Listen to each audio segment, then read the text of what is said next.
All right. Today is July 3rd. All the pundits are on vacation.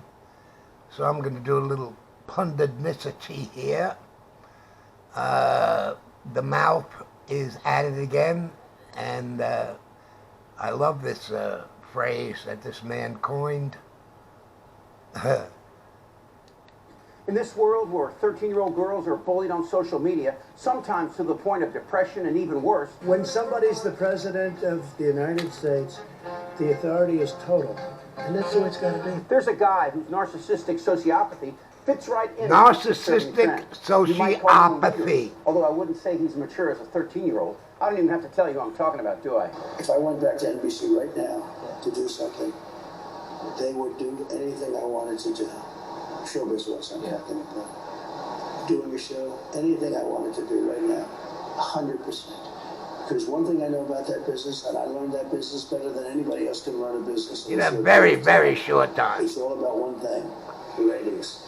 If you have ratings, you can be the meanest, most horrible human being in the world. There's only one thing that matters, ratings. You can be nice or you can be mean. You can be evil, you can... And he is the most horrible human being on the face of the earth. He's a liar. He's a cheater. He's a polygamist. Well, no, he's thrice divorced like our good friend from across the pond there, Netanyahu. He's been married 3 times. His bimbo is nicer than Donald's bimbo. She's very cute. Anyway, I'm going to go to black soon. Let's finish this stuff. Sociopathic something, I forget. Be horrible, you can be crude or elegant.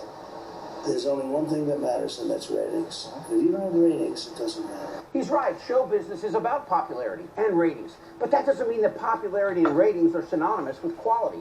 McDonald's is the most popular restaurant in the world. They are. You eat it every day, and you'll need a forklift to get you out of your bed. Trump stumbled into the spotlight by hosting a show where he got to be the best version of himself. By that, I mean a dick. He was born on third base and lied about getting there, claiming he was the master negotiator, even though the art of the deal, it was ghostwritten. Do you regret the book? Greatest regret of my life, without question. I wish the book weren't even in print.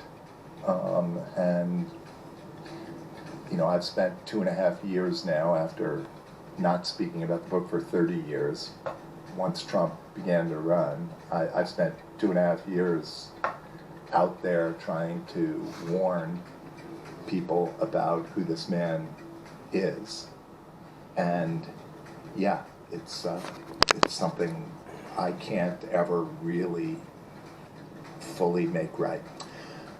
Is that your obligation, though? I mean, you were a ghostwriter. You got covered. You got credit on the book cover, jacket. You did all the things you're supposed to do as a writer. You took a contract. You got paid. In the sense, you did everything correctly. What's the core of this regret? That I knew this was a bad guy when I did the book. I had just some few months earlier written a piece about him as a staff writer at New York Magazine, which is where I was, called The Cold War on 100 Central Park South, about his attempts to push rent control and rent stabilized tenants out of a building in a very luxurious location so he could transform it into a luxury condo and make a lot of money. And in reporting that piece, it was very clear to me that this was a guy who lacked ethics and was willing to push the envelope very, very intensely when it came to the law. And I should have, in retrospect, I should have made that enough of a reason to have said no when I got the opportunity to do the book. Trump had money and lived in New York during the studio. Yeah, this is through the lifeboats, going to black. 54 heyday, where he assaulted women and eventually went bankrupt 6 times. Trump was the real version of Gordon Gekko. Greed is good. Greed is right. Greed works. Ripping off contractors, lying about the value of his properties, which eventually led to the $500 million fine. And along the way, Trump was accused He ripped us off, Comart Forms, for their final bid on a contract. Idea who this woman is. But Trump is mostly known for The Apprentice, a mindless masturbatory romp for a man that no one, with the possible exception of Rudy, ever cared for. Only the ugliest of the ugly lived in Trump's sordid world. And it all started with The Apprentice, and then led to an even uglier Trump. You know, I'm automatically attracted to beautiful. I just start kissing them. It's like a magnet. You just kiss. I don't even do it. And when you're a star, they let you do it. You can do anything. Whatever you want. Grab them by the pussy. And that Trump found an audience. It was the same people who slow down to see an accident. Strap in. All throughout the show's run, you kept thinking to yourself, this Trump guy must be a great actor because no one could be that big an asshole. Boy, were they wrong. Do you understand me? And I'm going to sue you if I have to. Do you understand me? Yes, I hung up. You didn't get disconnected. I hung up. Maybe you should be fired. What do you think about that? The Apprentice may have gotten Tiny Fingers a star on the Hollywood Walk of Fame, but it also revealed Trump's true weakness. But I am not unpopular. Trump lured Stormy Daniels into bed by promising her a shot on the show. That was step one. There was a song. You pay 10 grand to get your name on Walk of Fame in Hollywood.